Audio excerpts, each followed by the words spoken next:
রব জিজ্ঞেস করে, বান্দা নামাজ কেন পড়লি? মওলা তোমার জন্য। রব বলে, নয়, তুই আমার জন্য পড়িসনি, তুই নিজে সুখে থাকার জন্য, জান্নাতে পাঠাবার জন্য তুই নামাজ পড়েছিলি, আমার জন্য তুই পড়িসনি, আমার জন্য পড়িসনি।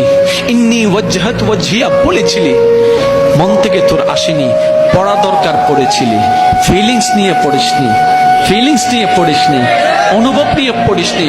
তুই রমজানে যে কোরআনটা খুলেছিলি খতম দেওয়ার জন্য, সওয়াব পাওয়ার জন্য, আমার সাথে কথা বলার জন্য তুই কোরআন খুলিসনি, আমার সাথে তুই কোরআন খুলিসনি। বান্দারে, তুই জান্নাতি তো পাওয়ার স্বপ্ন ছিল, যা তোরে জান্নাত দিলাম, তোরে জান্নাত দিলাম, কিন্তু আমার দেখা দিব না, আমার দেখা দিব না। আর আপনারা জানেন জান্নাতীদের জন্য সবচেয়ে বড় নিয়ামত কি জানেন? ওই হুর নয়, গিলমান নয়, জান্নাতুল ফেরদৌস নয়।